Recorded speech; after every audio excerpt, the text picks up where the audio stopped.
কখনো কখনো জীবনে এত কঠিন সময় আসে, এমন কিছু আমাদের সাথে ঘটে যা আমাদেরকে শেষ করে দেয়, আর আমরা জীবনের কাছে হেরে যাই, হতাশ হয়ে পড়ি। সমস্যা তো জীবনে হাজারো আসে, কিন্তু সেখান থেকে বাইরে বেরিয়ে আসার কোনো রাস্তা আমরা খুঁজে পাই না। আর না তখন কেউ আমাদের কষ্ট বুঝতে পারে, আর না কেউ আমাদের কষ্ট দূর করতে পারে। কথা হলো, এরকম মুহূর্তে আপনি নিজেকে কিভাবে কন্ট্রোল করবেন। একটা গল্প বলি। একবার একটি শহরে অনেক ধনী একটা লোক ছিল।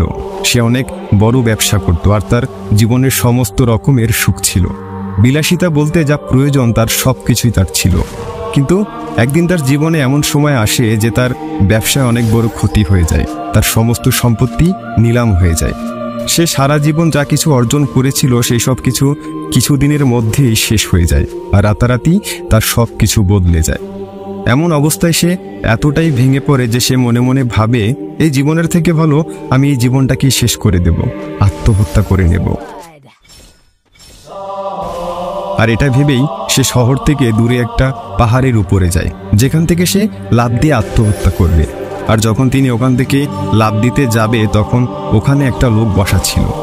বসা থাকা লোকটি তাকে লাফ দেওয়া থেকে আটকায় এবং জিজ্ঞেস করে, তুমি এখান থেকে কেন লাফ দিতে চাও? তখন লোকটি বলে, আমার জীবনে একটা সময় ছিল যখন আমি অনেক বড় ধনী ছিলাম, কিন্তু জীবন আমার সাথে এমন খেলা করেছে যে আজ আমার সব কিছু হারিয়ে গেছে। আজ আমার কাছে কোনো কিছু বেঁচে নেই। তাই এমন জীবন নিয়ে আমি কি করব?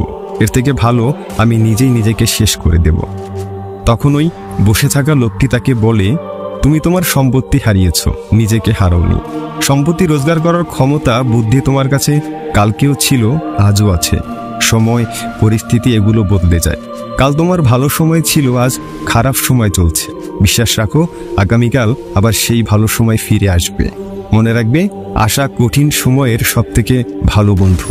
আর তোমার ভিতরে বিশ্বাস থাকলে তুমি সব বাধা পার করতে পারবে। এই কঠিন সময় তোমাকে ধ্বংস করার জন্য আসেনি, এটা তোমাকে আরো ভালো, আরো মজবুত করার জন্য এসেছে। এটা তোমার সাহস, বুদ্ধি ও ধৈর্যের পরীক্ষা নিতে এসেছে। তাই তুমি তোমার বিশ্বাসকে নষ্ট করে দিও না। নিজের ঘরে ফিরে যাও এবং পুনরায় শুরু করো। যা কিছু তোমার কাছে ছিল সেটা আবার অর্জন করো।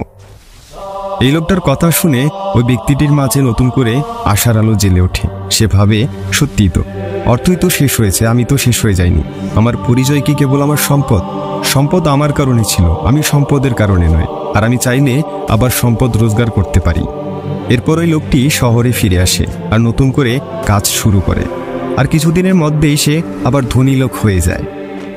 এই ছোট্ট গল্পটি আমাদের শিক্ষা দেয় যে সময় যতই খারাপ হোক না কেন, সেটা একদিন ঠিক পার হয়ে যাবে। তাই যদি আপনার জীবনেও কঠিন সময় চলছে, তাহলে ভয় না পেয়ে তার সাথে